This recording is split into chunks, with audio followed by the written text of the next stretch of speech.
how to ride a cycle, but stunts like holding another jeep or randomగా ట్రాఫిక్లో ఇటువంటి పైగా ఆ పాపను పెట్టుకుని that could no not at all. See, one, you're riding the cycle. Then on top of that, the unpredictability of ఇప్పుడు ఎగ్జాక్ట్గా physics ఇంకో జీపుని పట్టుకుంటే ఏ ప్రెషర్ ఎక్కడ పడుతుంది ఎలా తెలుస్తుంది అసలు ఎవరికైనా, యూనో. దానికి తోడు యాక్టింగ్ కూడా చేయాలి మళ్ళీ. సార్ ఫ్రెండ్స్తో ఒక సీన్లో sir I'm still here. Okay friends introduction scene ఉంటుంది కదా, సుధాకర్ గారు you'll name everyone in the movie, everyone who is in his batch. అది ఎక్కడ లేదు సార్. అంటే తర్వాత వచ్చిన తెలుగు సినిమాల్లో కూడా friends are always side characters or they are invisible.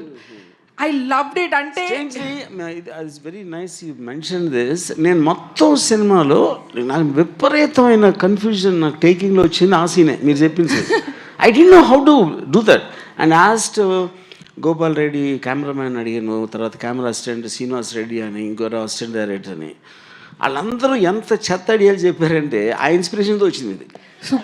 Only O market के आशिक, तेरा बाजार दोपहर को बंद नहीं होता है और नहीं भी है। देख अभी हम भेल का चटकारा लेकर आए, अब पाव भाजी, फिर अगला मौका फालूदा, दोपहर को इक्विटी बंद, फिर धन पे कमोडिटीज, नई मार्केट, नया स्वाद, gold, energy, crude oil, natural gas जैसी बहुत सारी अपॉर्चुनिटीज है। 11:30 बजे तक खुला रहता है सर। लास्ट ऑर्डर 11:30 आता है यार। धन पर दिन में इक्विटीज, शाम तक कमोडिटीज, 11:30 तक मार्केट ओपन रहे और अपॉर्चुनिटीज भी, ताकि एक ट्रेडर कभी रुके नहीं। धन है तो डन है। धन made for trade. Investments in the securities market are subject to market risk. Read all the related documents carefully before investing. ఇంత పెద్ద స్క్రీన్లో చూడటం I was really happy sir. ఈ బయట ఎక్కడైనా చేసాం అమీర్పేటలో చేయలే కదా. వర్మ గారు ఇక్కడ వర్మ గారు సార్ ఇక్కడ ఎస్ఎస్ పట్నాయక్ నా పేరు, పెమ్స్ టీవీ. సార్ మీరు లెఫ్ట్లో ఉన్నారు రైట్ సార్ ఇటు సైడ్ సార్. నాగార్జున సార్ చూసి okay okay sir. Nagarjuna sir Varma గారు ఇక్కడ లెఫ్ట్ లో అండి. ఇచ్చేస్తాను. నాగార్జున గారు వర్మ గారు ఇక్కడ. సార్ వర్మ గారు ఈ సినిమా చూసినప్పుడు వర్మ గారిలో ఇంత టాలెంట్ ఉంది, కానీ ఇప్పుడు అది ఎక్కడో రాంగ్ ట్రాక్లోకి వెళ్తుంది అని మాకు అనిపించింది. మీరు రియలైజ్ అయ్యారా ఈ సినిమా చూసి? వెళ్తుంది కదా, వెళ్ళిపోయింది. అదే వర్మ గారు అంటే ఆ ఓడకా అనే సెటైర్లు వేసుకునే పరిస్థితి వచ్చేసింది. సో మీరు ఏమైనా రియలైజ్ అయ్యారా దీని తర్వాత ఇది చూసిన తర్వాత? నెక్స్ట్ సినిమాలో చూస్తారు. Sir, this is Sangeeta here from the Hindu. Hi. Amazing job the technical team has done. Yes. I think the sound restoration as well as the picture quality and the color grading is like fantastic. Gives you it just takes us back into time. Okay. Do you think the success of this film, the reception of this film will spark the path for more restorations of films from the 80s? Yeah, I have no doubt about it, that it will strike a path. There's so many classics which మనం చూడాలి. ఇక్కడే కాదు, తెలుగులో కాదు, Hindi, Tamil, everywhere. So it's a fantastic path. I think again he's become a pioneer. Yeah. Verma sir, I have one question for you. When I watched the film today, I really wanted to know if there's a backstory to Shiva's character also. Why I'm asking this is he comes across as very courageous, does not back down. There must be something in him that gives him that kind of resilience, isn't it? Yeah. See, I mean, that's an interesting question.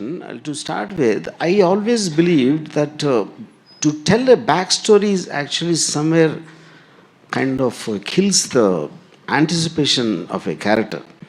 ఇప్పుడు నేను only thing ఏమి ఇచ్చాను, ఒకే ఒక్క సీన్లో Nagarjuna is practicing boxing, that would be kind of a certain logic that why is able to fight so well.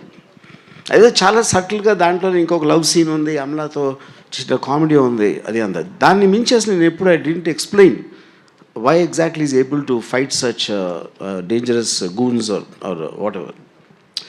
And the film is actually seen from Shiva. So you should not see Shiva independently. Athan ekkadi nunchi vachadu enti than background ani chepte the mystery of Shiva will go, and also it will deviate the topic from the world Shiva is entering. Yeah, that's my logic. Nagarjuna sir hi sir this is Rani. Shiva సినిమాకి ముందు మీరు చేసిన సినిమాలు వేరు sir, Shiva తర్వాత వేరు. కానీ శివకు ముందు చేసిన సినిమాలతో మీరు పోల్చుకుంటే ఈ స్టోరీ మీకు వర్మ గారు చెప్తున్నప్పుడు ఆడియన్స్ పాయింట్ ఆఫ్ వ్యూలో మీరు ఏం ఆలోచించారు సార్? నాకు ఇంతకుముందు కూడా నేను చెప్పాను ఇంటర్వ్యూస్లో కూడా, ఐ వాజ్ శివాకు ముందు of course I've done Gitanjali నుంచి కొంచెం చేంజ్ ఓవర్ స్టార్ట్ అయింది నాలో. బట్ అప్పటికి నేను చేసే సినిమాలు నాకు నచ్చట్లేదు, నా క్యారెక్టర్స్ నాకు నచ్చట్లేదు, వేసుకునే బట్టలు నాకు నచ్చట్లేదు. And it is not I'm criticising other films or other directors, నాకు నచ్చట్లేదు. సో నేను చేయాలి అన్నప్పుడు నాకు మణిరత్నం గారు కానీ, దాని తర్వాత ఇమ్మీడియట్లీ రామ్ గోపాల్ వర్మ వచ్చి కథ చెప్పడము, and 2 different genres completely opposite to each other, and 2 sensibilities నాకు నచ్చే sensibilities, and both of them are master craftsmen, and it worked out. ఈ సైకిల్ చైన్ ఐడియా ఎవరిది సార్ అసలుకి? అది సినిమాలో దానికి ఉన్న బ్యాక్.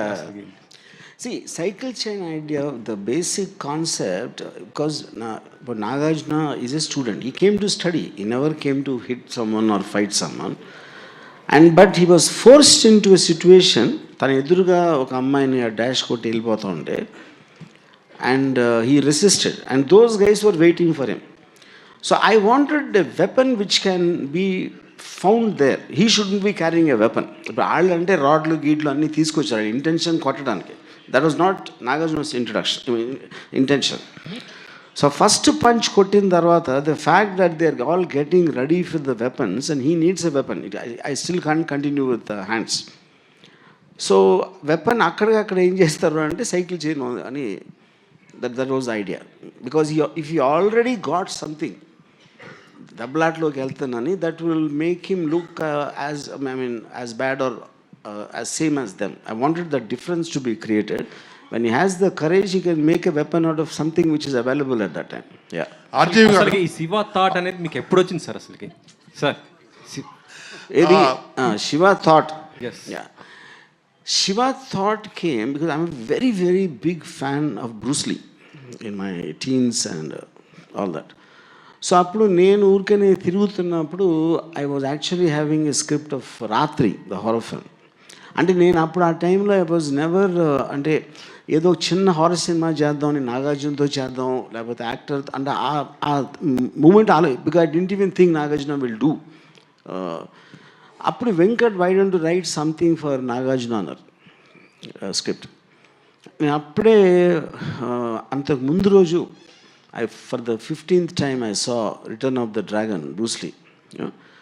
దాంట్లో a guy comes from Rome, Hong Kong to Rome. ఒక రెస్టారెంట్లో ఎవరో గూన్స్ అమ్మాయిని ఏడిపిస్తే ఆయన కొడతాడు, ఆడేళ్ళు వేరేని తీసుకొస్తే ఆయన కొడతాడు, మళ్ళీ ఫైనల్గా ఒక సోలో ఫైట్ ఉంటుంది. ఆ స్క్రిప్ట్ తీసుకుని రెస్టారెంట్ తీసేసి కాలేజ్ పెట్టా. I wrote the first draft, stuffed one line order whether believe it or not in 20 minutes. అంటే దాంట్లో నేను చేసింది ఏంటంటే నా కాలేజ్ ఎక్స్పీరియన్సెస్, క్యారెక్టర్స్ ఇలాంటివన్నీ మార్చేసి మార్షల్ ఆర్ట్స్ లేకుండా మామూలు ఫైట్స్ లాగా, that is how it happened. Yeah. నాకు సార్ చాలా ఇల్లస్ట్రియస్ కెరియర్ ఉంది, డిఫరెంట్ కైండ్ ఆఫ్ మూవీస్ చేశారు మీరు. బట్ ఇప్పుడు రైట్ నౌ అసలు ఏం చేయాలి అనే ఒక డౌట్ అనకూడదు కానీ థాట్ అయినా వచ్చి ఉండాలి మీకు ఈపాటికే. ఫస్ట్ టైం శివ రీస్టోర్ చేసి ఫస్ట్ కాపీ చూస్తున్నప్పుడు did it strike any inspiration for you? ఇక్కడి నుంచి ఏం చేయాలనే దాంట్లో? అబ్సల్యూట్లీ ఇట్స్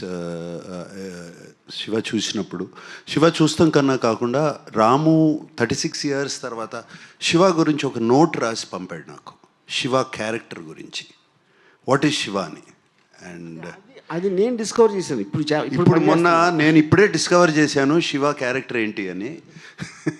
నోట్ రాసి పంపాడు. It's a beautiful note actually. ఒక హీరోని ఎలా డిస్క్రైబ్ చేయాలి అనేది ఆ నోట్ రాసి పంపాడు. దాని తర్వాత ఆ క్యారెక్టర్ అంతా ఇప్పుడు